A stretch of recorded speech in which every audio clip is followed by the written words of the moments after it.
Hello, everyone, and thanks very much to Leah and to Jude, and thanks very much for everyone attending, whether in person or online. It's my great pleasure to introduce our keynote speaker, Philippe Aghion. Philippe is one of the world's most influential economists. He holds appointments at the Collège de France, at INSEAD, and at the London School of Economics.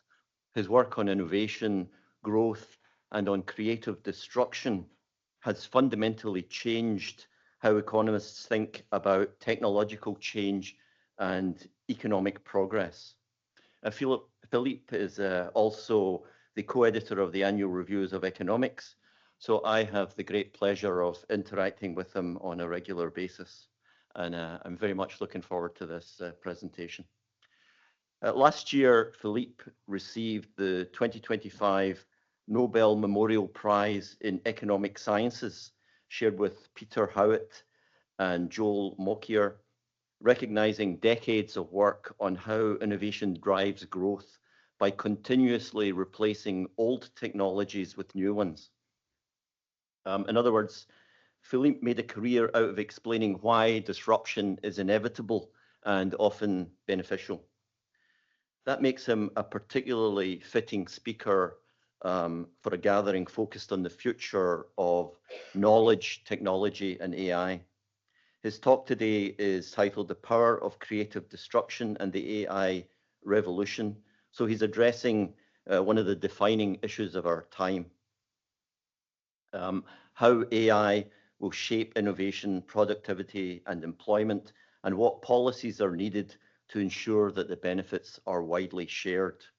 This should set us up perfectly for the next 2 days of discussion of the future of academic publishing.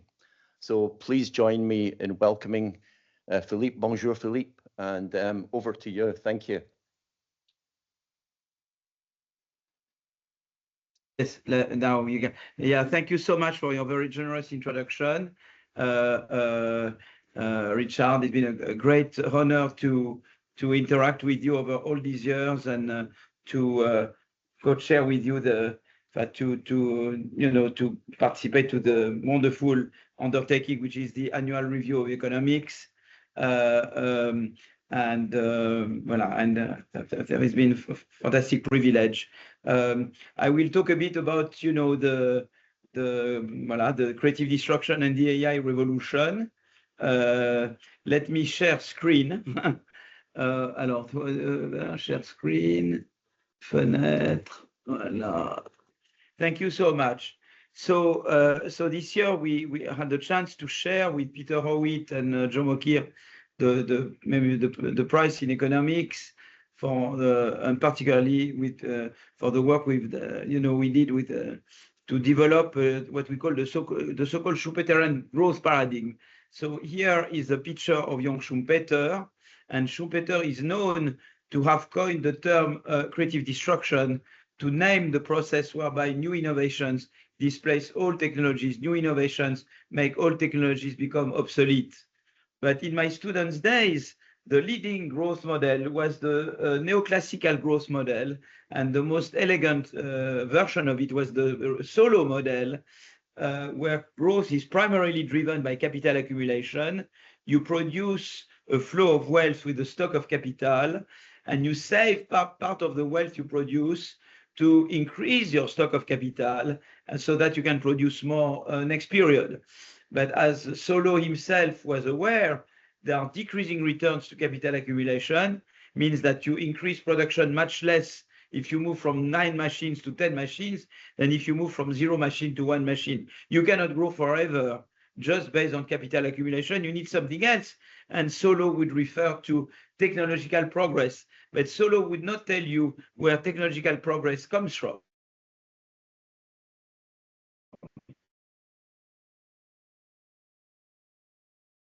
My students' years, Schumpeter was not part of mainstream economics.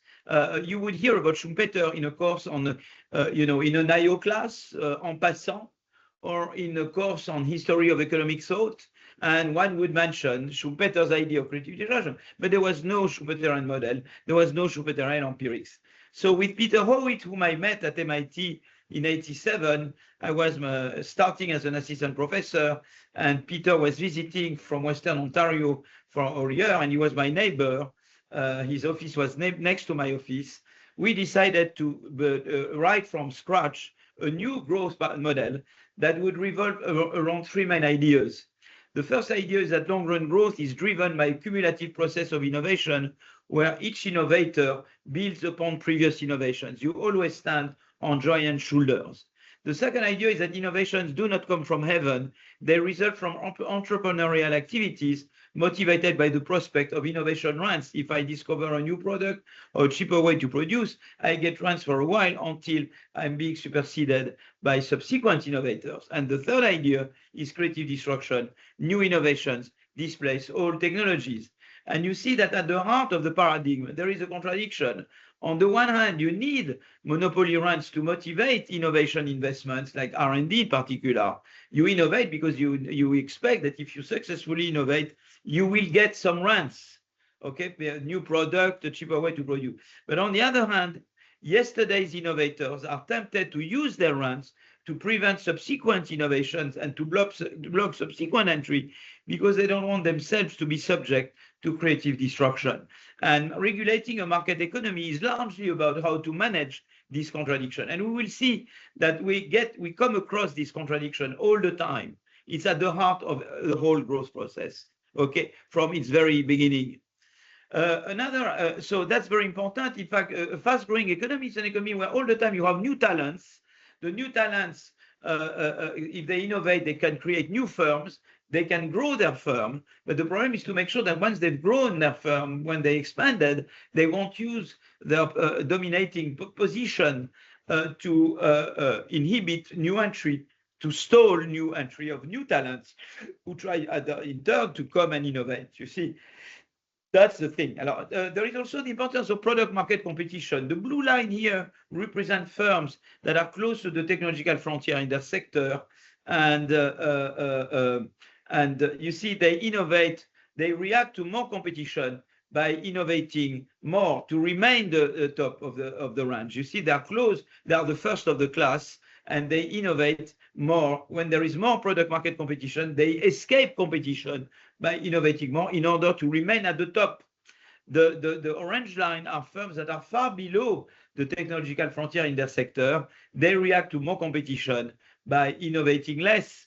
But of course, the more developed a country is, the more blue firms you have compared to orange firms. So on average, competition should be more growth enhancing the more developed your economy, the more developed your average productivity. Okay. There is another idea is that you can talk about firm dynamics. Here I represent a firm with 4 lines, you see the height of each bar represents how good you are at each production.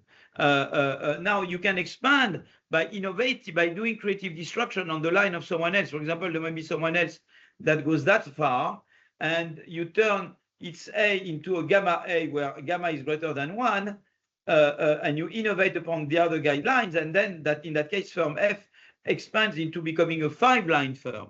But firm F may also shrink if there is someone else innovating upon one of the lines of firm F, and in that case, doing creative destruction on it, and then firm F shrinks into becoming a 3-line firm.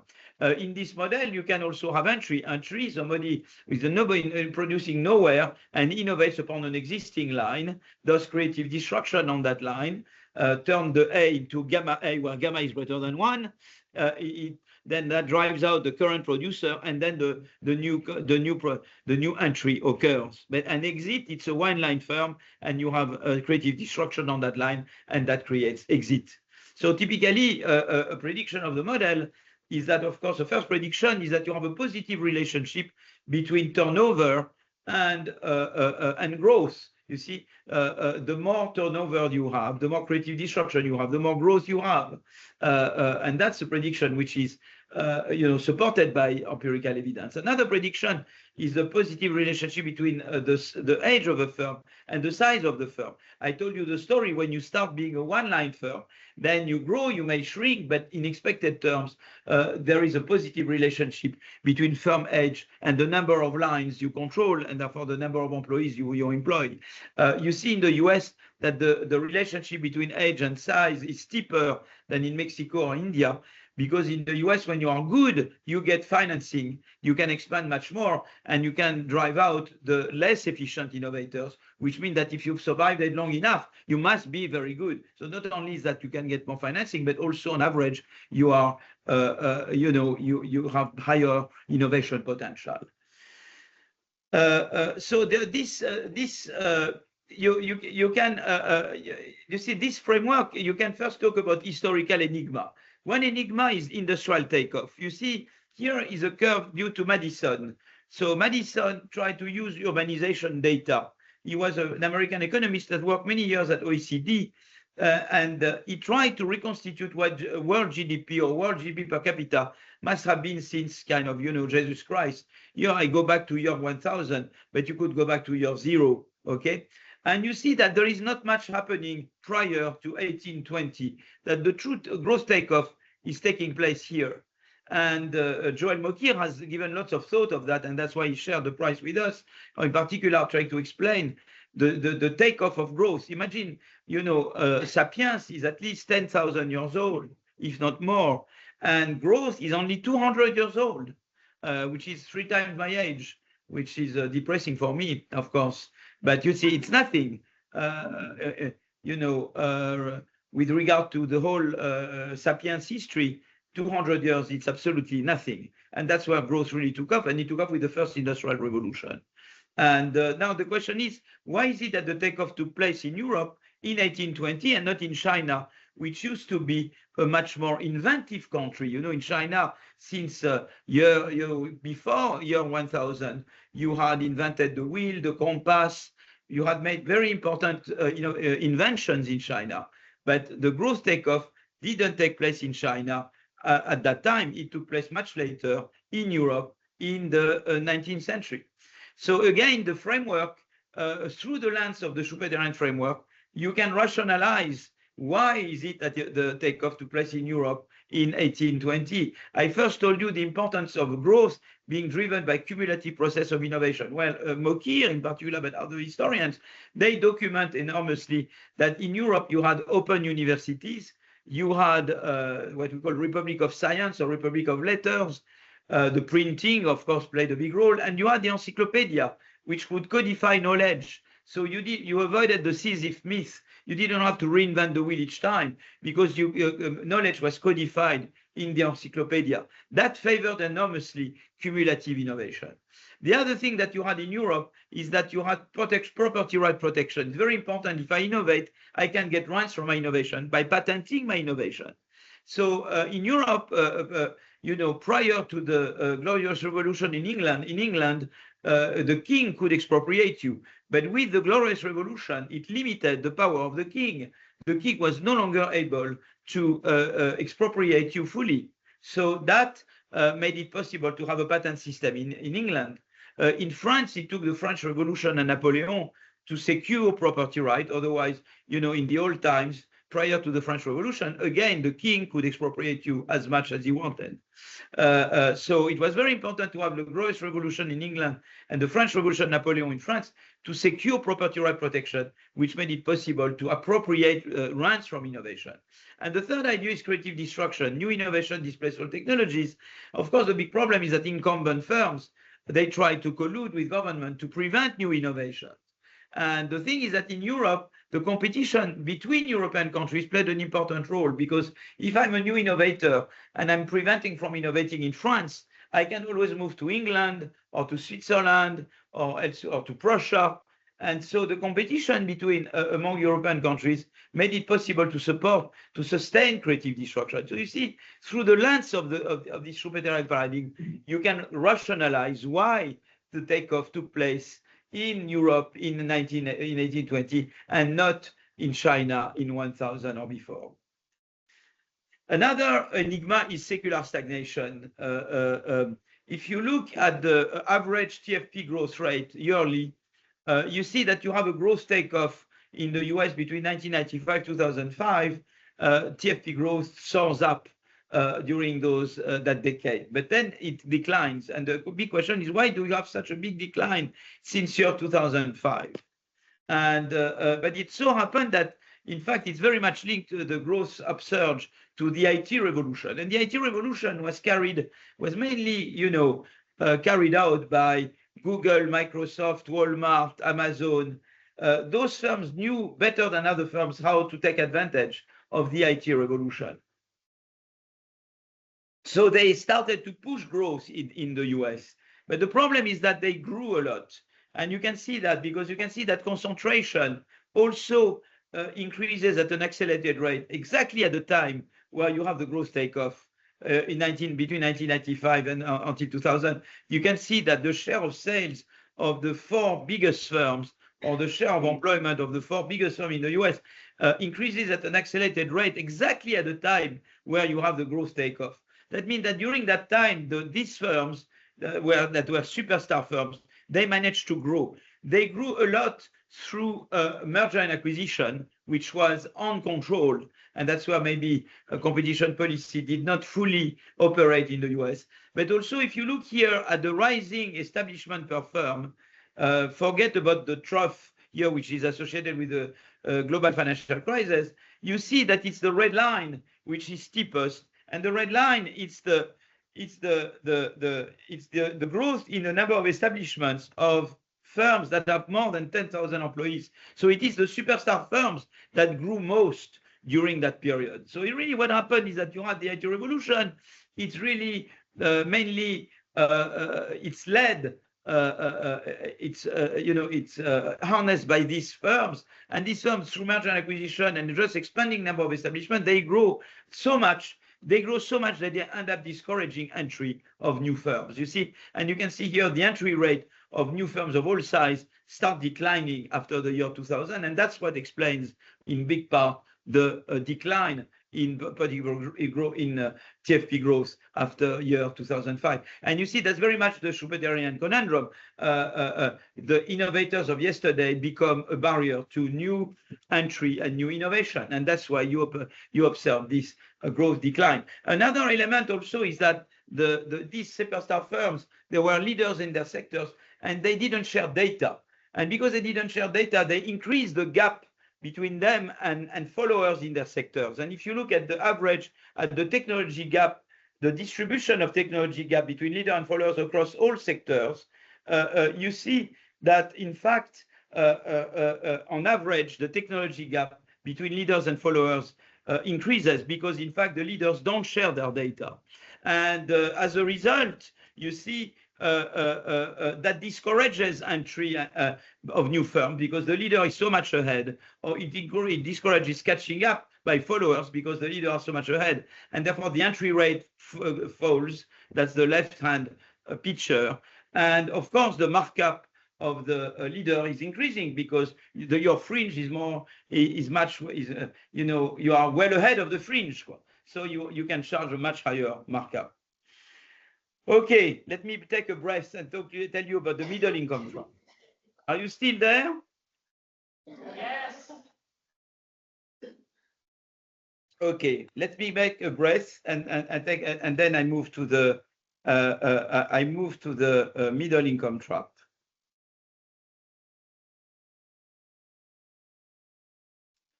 So the middle income trap. The middle income trap is all about countries that start growing and then they stop growing in a midway between their initial development level and full development. You see what I mean? They try to catch up with the productivity of the most developed countries, but they don't get there. They stop midway. And so here, for example, in the Soviet Union, you can see that between 1960 and 1975. The GDP per capita grows faster in the Soviet Union than in the US, but then it stops growing, you see what I mean?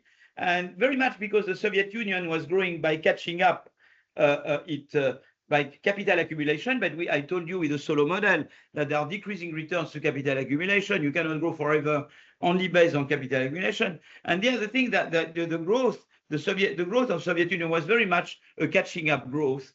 They were very much imitating technologies in the West. In some areas, they were ahead, but on average, they were catching up. And they did not manage to become frontier innovators, except maybe in defense and space, but not in general. So that's the only equation I will show you. 80 plus 1 is my productivity tomorrow, 80 is my productivity today. I have two ways to generate productivity growth, which is 80 plus 1 minus 80. One way is through catching up with the frontier productivity, which is 80 bar. The country with highest average productivity nowadays is US, okay? So one way is to fill the gap between where I am now, my 80, and the 80 bar. That's this term mu-m 80 bar minus 80, it's catching up growth. I innovate by catching up, by imitating the frontier. But there is another way to grow, is to innovate upon myself, to go from A to gamma A, where gamma is greater than 1. And that's frontier innovation. But the problem is that some countries, they start growing by catching up.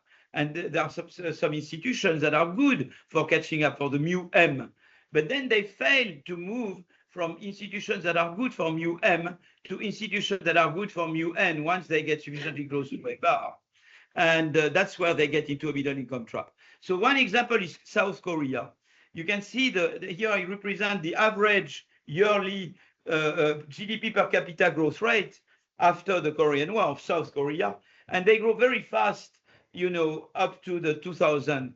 And they grew because they have a very high level of education in Korea, in South Korea, a lot because they were, you know, resisting Japan, and the Japanese influence was played a big role there. And what was very smart with Korea is they took advantage of the high education level to catch up with the most advanced technologies in the West.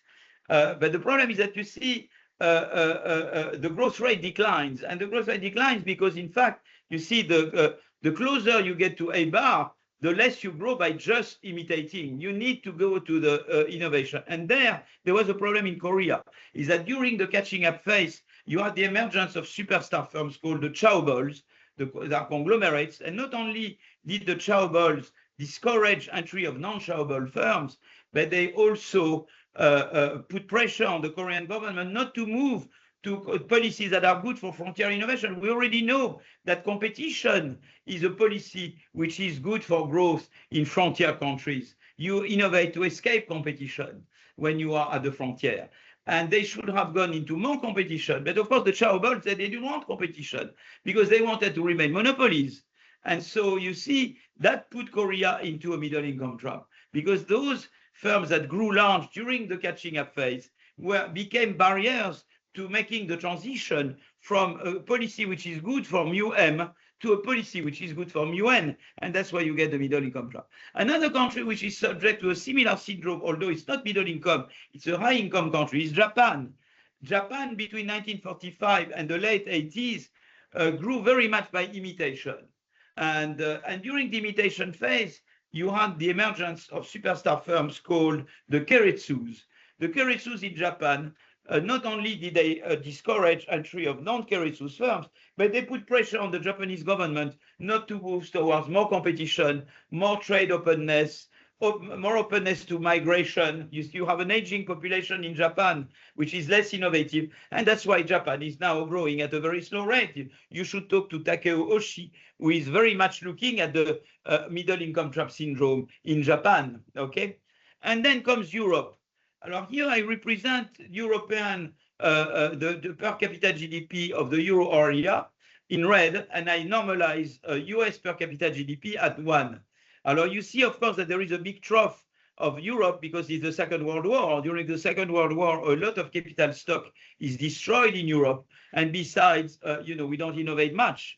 But you can see that between 1945 and the mid-80s or late 80s, our per capita GDP in Europe catches up partly with US per capita GDP. But since the late 1980s, we are declining relative to the US, okay? So what happens is that, in fact, in the 1990s, you had the IT revolution. I mentioned that to you in the US, but we failed to fully harness, we failed to take advantage of the IT revolution in Europe.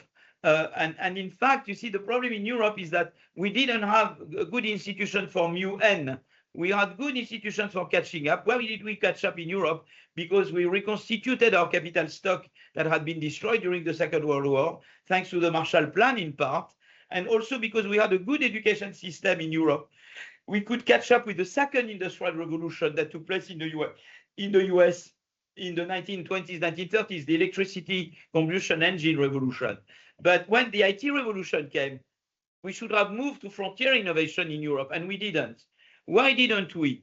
Alors, let me show you that, for example, if you look at the right-hand side figure, you have the high-tech patents, and you see that Europe is in green, and the European share of high-tech patents is falling, whereas China is in blue, and China is rising. So the US is above, Europe is declining, and China is rising. So nowadays, breakthrough innovation take place in the US, to a lesser extent in China, but not in Europe. In Europe, we don't do enough breakthrough high-tech innovation.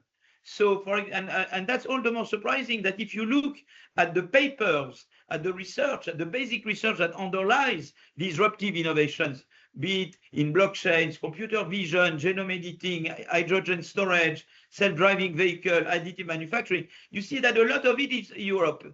The research is done a lot in Europe, but the breakthrough research in Europe does not lead to breakthrough innovations implemented in Europe, you see?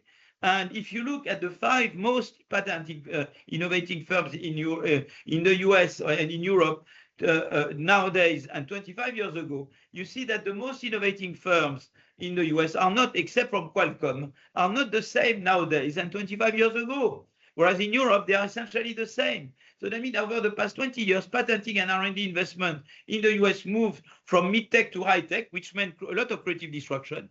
But in Europe, it was we kept stuck in mid-tech incremental innovation done by the same firms, you see. So what should be done? That's the Draghi report. Draghi tells you what we are missing in Europe is a true single market for goods and services. We have too many, regulations that get in the way of achieving a single market for goods and services. We don't have a true single capital market. We don't have enough long-term financing of research or basic research. We don't have enough venture capital. We don't have enough institutional investors, and the European institutional investors, they invest a lot in the US, not enough in Europe. And we don't have the DARPA, the Defense Advanced Project Agency, which is a way to reconcile competition policy and industrial policy. In the US, they do both competition and industrial policy.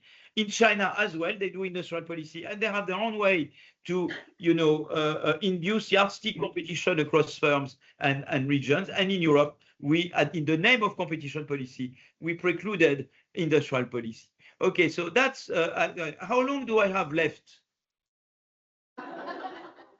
23 minutes. Yeah, that's enough. So, okay, so you saw that Europe, we are lagging behind. A big hope for Europe is AI. So the first thing is that AI should boost productivity growth because it automates both the production of goods and services and the production of ideas.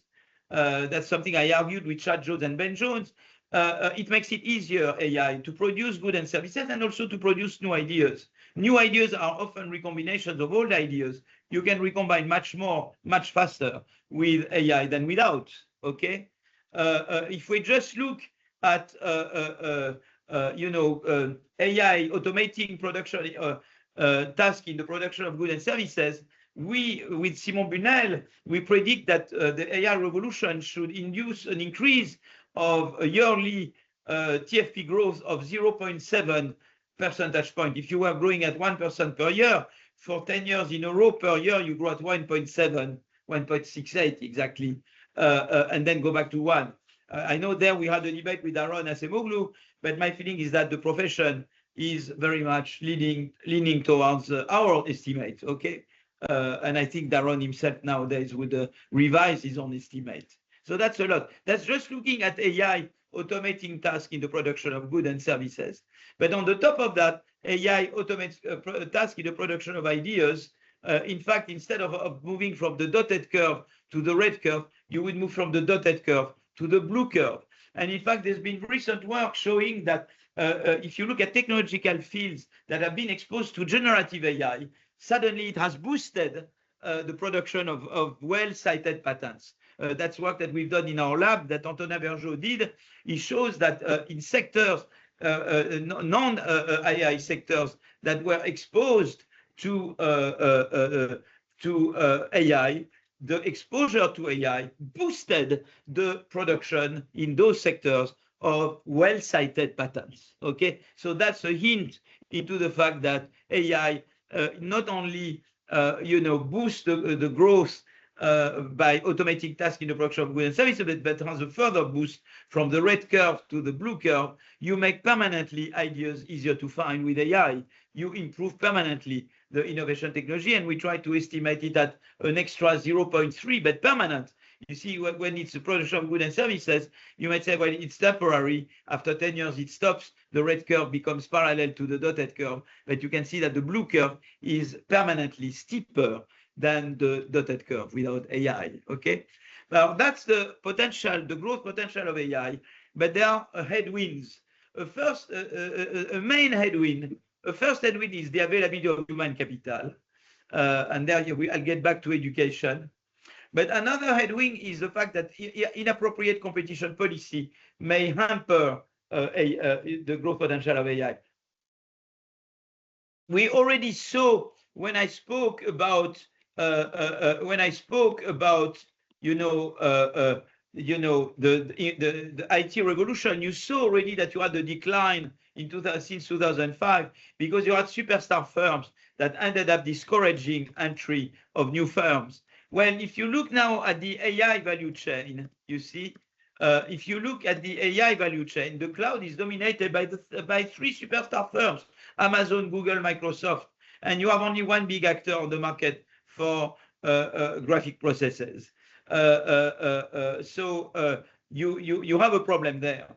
So you need competition policy, open source, ease data access, extend the Digital Market Act, which requires data sharing to the whole value chain of AI, including the cloud, and avoid excessive regulation, because if you have too many regulations, it becomes an entry barrier to new firms. So you need to have all those things to foster competition and avoid what happened with IT.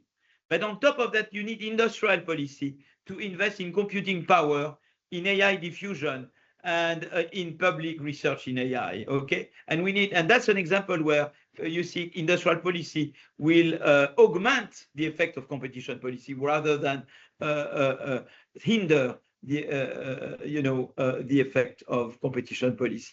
Employment, I don't want to be too long. There is the fear that AI would destroy jobs. But the thing is that, in fact, if you look at pre-generative AI in France, it created jobs. Why? Because those firms that adopted AI became more productive, therefore more competitive, and therefore the world market demand for their product increased, and they increase employment. It's not everywhere the same. For example, if you look at generative AI, you find a slightly positive. The reason why is that the sales go up. I mean, those firms that adopt AI, even generative AI, they see their sales going up. It does not always translate in an increase in employment, and it's not a uniform increase in employment. For example, administrative jobs, you can see here,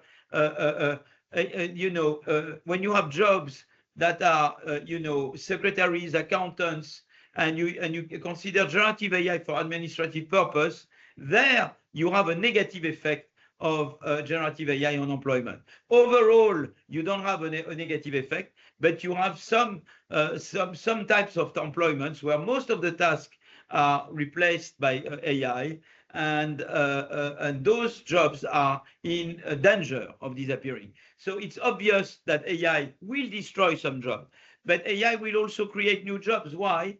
Because I told you, firms that adopt AI become more productive, therefore more competitive, and therefore the world market demand for their products increases, and therefore they increase labor demand. And the other reason is that AI creates new ideas. New ideas are new jobs. So the thing is that to manage this, you need a good flex security system. In Denmark, when you lose your job for 2 years, you get 90% of your salary, and the state retrains you and helps you find a new job. I think we need to move towards flex security systems. But flex security works well on a good education system where at school you learn to learn. All children should have basic knowledge in writing, reading, calculating, arithmetics. You see, it's very important to have a whole part of schooling without AI where you learn to learn. And so again, you see, in the same way that you need adequate competition and industrial policy to harness the growth potential of AI, if you want to take advantage of the job creation potential of AI and smooth out the transitions from old jobs to new jobs, you need the combination of good education system and a good flex security system. So my view on AI is that AI in itself has a lot of potential, but we can get very bad outcomes if we don't, steer the power of AI through establishing adequate institutions and policies, competition policy, smart industrial policy, education policy, and flex security policy. Those are very important. I would like to end up. How long do I have left? Would be 15 minutes. Well, 10 minutes Oh, optimally. yeah, I won't need more than 6 minutes. Perfect. If you want to rethink capitalism, if you look at the US versus Europe, US does poorly on inequality and social protection. Europe does poorly on innovation. If you look at the Gini index that measures broad inequality, you can see that broad inequality, that means how far you are from perfect equality. You see that in the US, you have more global inequality than in Germany, France, and Scandinavia. But if you look at poverty rate in the US, you have a higher poverty rate than in Germany, France, and Scandinavian countries. And there is also this, the Anne Case Angus Deaton. You can see the continuous curve there is the death rate of middle-aged unskilled individuals. It has gone up a lot since 2000 because people become extremely stressed of losing their jobs. And the problem is that if you lose your job in the US, you have very poor unemployment insurance and you lose broadly access to health services. So people start taking opioids, sleeping pills, and that's why you have this increasing death rate. Whereas if you look at France and Germany, the death rate of the same type of individuals, the middle-aged unskilled, has gone down over the same period. So that's the bad side of the American social model. More unequal, more poverty, and the labor market, which is much less safe, and therefore, job turnover produces much higher death rate. When you look at triadic patents, that means patents that are registered in the Japanese Patent Office, European Patent Office, and US Patent Office, what are high quality patents per million inhabitants. US is way above everybody else. So US is a very innovative country, but not a protective country. Some people believe that you should, it's an either or. You choose to be innovative at the expense of being protective, or you choose to be protective, like in Europe, at the expense of being innovative. I want to mention 3 policies that make you more protective and more innovative: flex security, education, and competition. In Denmark, I told you, when you lose your job for 2 years, you get 90% of your salary, and the state retrains you and helps you find a new job. And you can see here, my colleague Alexandra Roulet, what she did is to look at the effect of losing your job on health. She compares the health of someone who loses her job, whose firm closes down, to the health of someone of similar age, education, and experience in a firm that does not close down. It's a difference in difference, okay? And year 0 is the year where the job is suppressed for the treatment group worker. And you can see that compared to the control group of those who don't lose their job, no effect of losing your job or the probability to purchase antidepressants, anti-anxiety, or sleeping pills, unlike in the US. No effect of using your job on visiting a hospital for circulatory problem, and no effect on mortality. So they found a system in Denmark which has flexibility on the firm side. I mean, firms can hire and lay off to some extent, which helps creative destruction. And then those who lose their job, they are retrained so that they can bounce back into the labor market. And in fact, by doing that, by introducing the flex security system in Denmark, they became more innovative because they could have more efficient creative destruction, but also they became more protective. You see, so that's a policy which makes you more innovative and more protective. Another one is education.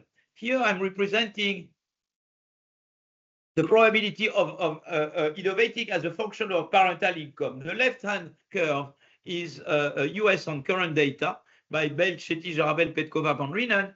The middle curve is US on historical data by Aksigit, Grigsby, and Nicholas. This is not Nichols, it's Nicholas. It should be an A. And the right-hand curve is the same in Finland on current data. And we were, of course, you can see they all have J curve. You're much more likely to be an inventor if your parents are in the top centiles of the income distribution. I was very surprised to get that in Finland because in Finland, education is free and of very high quality. They have very good PISA tests, and you don't spend a cent from kindergarten to PhD in Finland. So I was expecting a flat curve. But in fact, what happens is that it's not so much that richer parents pay more because you don't have to pay in Finland. Is that the richer parents are also more knowledgeable. So they can transmit knowledge and aspiration to their children. And when I control for parental education, I move from the blue curve to the red curve. The relationship between parental income and probability of becoming an inventor flattens out a lot when I control for parental education. But that doesn't completely solve my enigma because I said if the schooling system is so good in Finland, parental education should not matter. And in fact, you see what happened is that it's only in 1970, with the reform that they implemented in 1970, that Finland established a broad-based education system, accessible to everybody and very high quality. And here I'm comparing the probability of inventing for various children given the parental income. But I look at the ratio between the probability of inventing of a child that went to school after the reform over the probability of inventing of a child that went to school before the reform of 1970. And what you can see is that the reform of 1970 lifted enormously the probability of inventing for children in this area from rather poor backgrounds, you see. So in fact, you see, it's a very good reform because we suffer from a problem of lost Einsteins or lost Marie Curie. We have many smart kids born to poor families who cannot provide them with proper knowledge and proper aspiration to become inventors and entrepreneurs. Now, if you implement a reform like in Finland in 1970, you will become more innovative because you have more people who can become innovators, become more inclusive because more people can become innovators and can take place in the process. And so education is another reform that makes you more innovative and more inclusive. And finally, competition. You remember I told you about the IT and the fact that, you had these superstar firms that could do merger and acquisition without any bound and expand unboundedly. Were you to implement a tougher competition policy in the US, where you are more demanding on data sharing, where you are more demanding, when you look more closely at the extent to which a merger and acquisition will stifle future entry, future innovation, which is not the case in the US, then you will boost growth because you will have more new entry.